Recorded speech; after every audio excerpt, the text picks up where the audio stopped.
Larry Johnson, welcome here, my dear friend, as always. I do want to talk to you about a couple of pieces that you've published about the Russian military advances gaining steam and about the deplorable state of preparation and training for Ukrainian troops. But before we get there, the breaking news is a very significant attack on a Russian military college in Poltava, which at last count has killed 47 people and wounded close to 200. What can you tell us about this, Larry? Well, it's just a reminder that this is one of the problems, insurmountable problems that Ukraine faces. Compare this with the Soviet situation in World War II. Yeah, they suffered some enormous defeats early on in the war, but they were able to recruit people and train them behind to the east of the Ural Mountains. Well, the Germans couldn't hit them there. So they could train people, they could have time to train them, they would be safe, they were not vulnerable. In Ukraine, there's not a single place in Ukraine you can go and form an army unit and try to conduct training that they can't be hit. And that's exactly what happened here. The Russians hit this Ukrainian base, or the school. Zelensky's crying about it today, claiming, "Oh, they killed civilians." Okay, let's trot out all the civilians that you actually killed. This was a military target. Just the other day, there was a video circulating on Telegram showing Ukrainian soldiers horsing around inside a school. I mean, they were bivouacked there. And what happened yesterday? The Russians hit it. So yeah, the Russians are hitting schools, but the schools are being used by Ukrainian troops, and they're actually showing themselves on TikTok. What did the Russians use to hit it, and what is the state of Ukrainian air defenses today? I don't know what they did. The most likely one is Iskander. That's been used a couple of times. It has a pretty distinctive shape when it comes to whistling down on top of them. But air defense in Ukraine is virtually non-existent. The Ukrainians, they no longer have the ability to stop the Russians at all. And that's one of the reasons that a lot of these are taking place in daylight. You know, in the past, you go back a year ago, the Russians were hitting at night, but not now. And they're ready to go in the daylight because they know that the capability of the Ukrainians to shoot back is nil. Has the Ukrainian incursion into Kursk impeded the Russian military in Ukraine as Zelensky and his generals hoped and boasted that it would? Not at all. And that invasion into Kursk, incursion, whatever you want to call it, was predicated on some very false, inaccurate assumptions. The assumption was that the Russians have a limited military, that they have limited resources, and that they can only do one thing at a time. You know, they can walk or they can chew gum. They can't do both. Well, bad assumption, because the Russians started, now almost 2 years ago. They recognized that this was going to be a protracted conflict, and so they immediately expanded and called up reserves, and then began pushing on recruiting. So the Russians have been recruiting on average around 40,000 new soldiers every month, and those soldiers go off for 6 months of training. Well, the army in Russia has now increased from, say, 750,000 to over 1.4 million. So up in Kursk, they didn't have to divert any troops from the south, from the Donbass. They were able to move reserves that were already there, and that's what Russia has as a luxury. They have ample reserves of men and equipment and ammunition. They're not suffering on any of those fronts. Ukraine is suffering on every single one. What are Ukrainian, just give us a handle on how degraded the Ukrainian military is. What are their casualties per day or week or month today, Larry, September of 2024, compared to a year or a year and a half ago? Yeah, basically they've tripled. Ooh, The Russian Ministry of Defense a year and a half ago, were reporting on average 700 casualties per day. That's killed and wounded. that's Now, Ukrainian yeah, casualties. Ukrainian casualties. Right. Now the Russian Ministry of Defense is reporting in upwards of 2,000 casualties per day for the Ukrainians, which is just it's a massive number. And one of the major causes is apart from the fact that they're outgunned, they're poorly trained. They're inadequately trained. The Ukrainians are in such a desperate manpower situation that they're literally grabbing people off the street, dressing them up in a uniform, shoving a gun in their hands, and then putting them out on the front. They have no idea what they're doing, and it's easy to get killed when you get into a combat environment where people are shooting live ammunition. You do they really think that they can resist a military as well trained, equipped, and financed as the Russian with kids that they have just taken off the streets? And when you say no training, you mean no training? You're just putting a Yeah, uniform on them and giving them a gun and putting them out there? yeah. Let's look at what the benchmark for training should be. You would expect a new recruit to get a minimum of 3 months basic training. The Right. U.S. does 13 weeks. Then once you get through that basic training, then you get put into advanced individual training, which is where you actually learn the skills that you would apply on in the field in combat, such as how to drive a tank, how to load a tank, how to fire an artillery piece, how to maintain an artillery piece. So operate drones. There are a whole number of tasks that have to be performed. And as well as that, part of that unit training is learning how to identify friend versus foe. How do you know when to shoot and when not to shoot? And so that normally we're talking a 6-month process, minimum 6 months. What are they doing to these Ukrainian guys?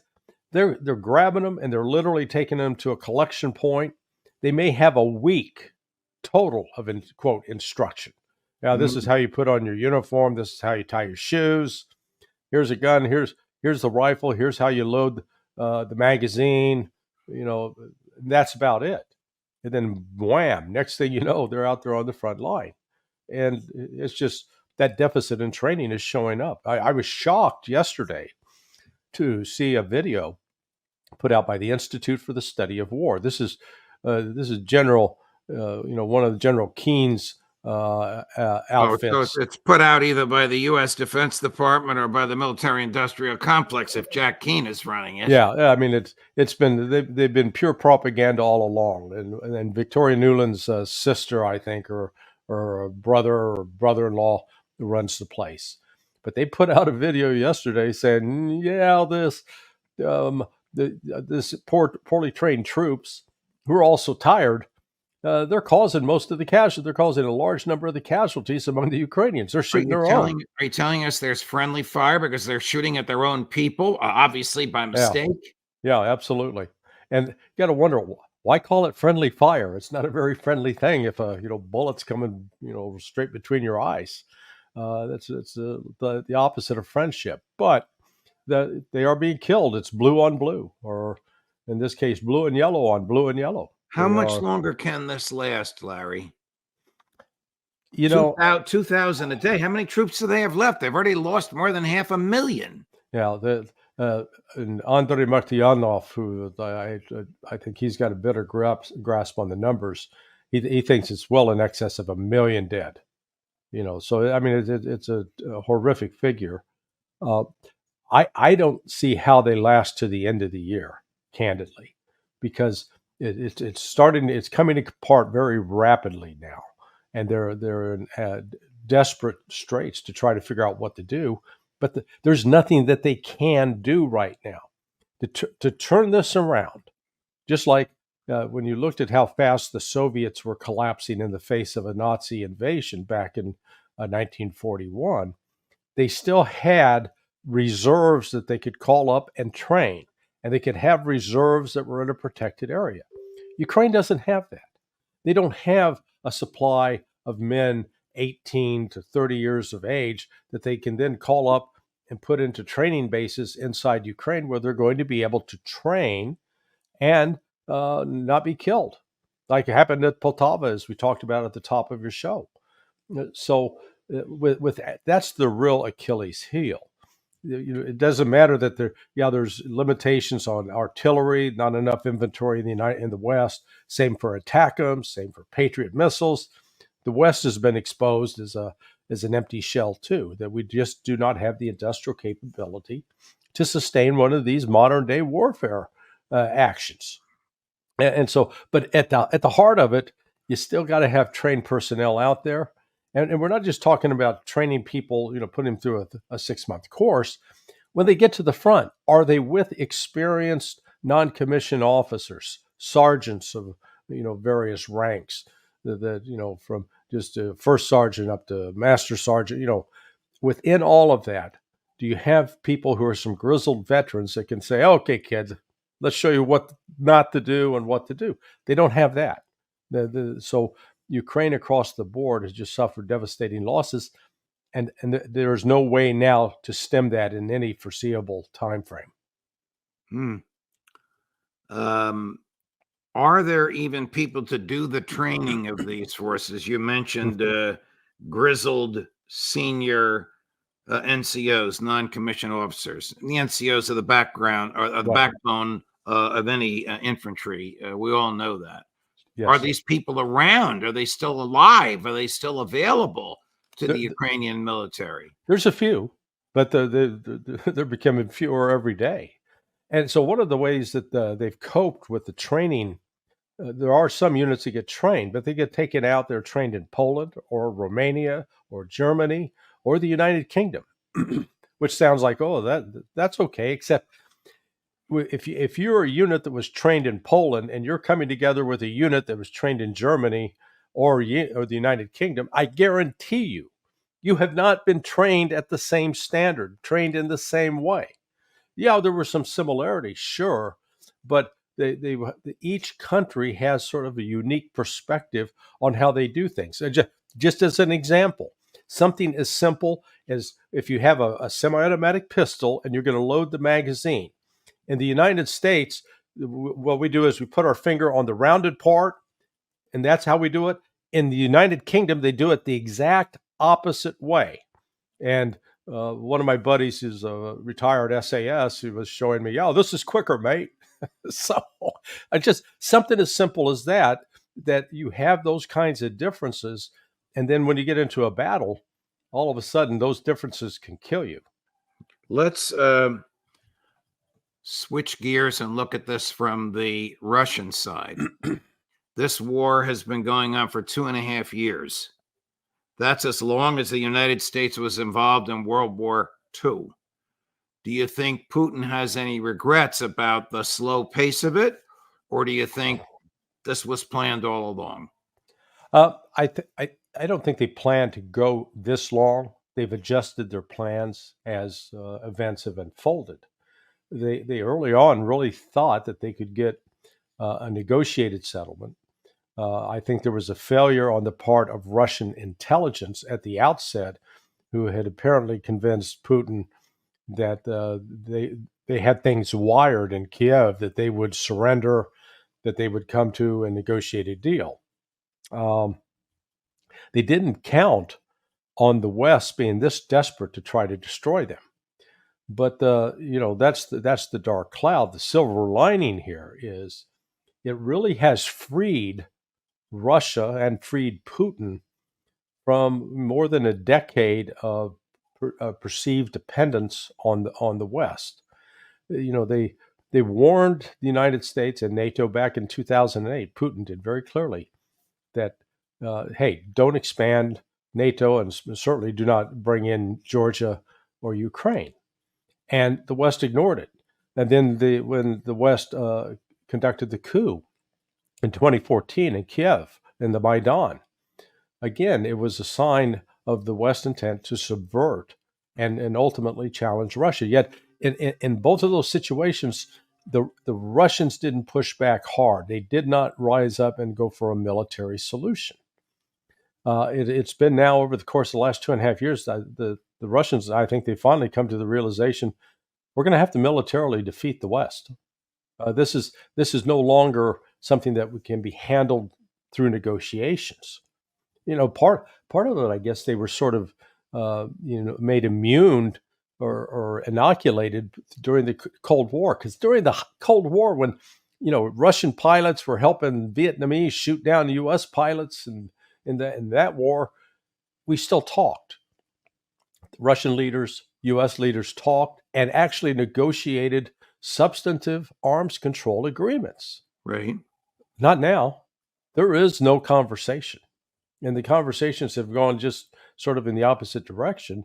And then all the Russians are hearing of the United States talking about, yeah, we need to go in and destroy Russia. There's Michael Rubin at the American Enterprise Institute. He put out the most crazy article I've ever seen in the last 6 months, saying that Japan ought to get involved now in the war against Russia and get back its islands that the Russians took, 140 years ago or 120 years ago.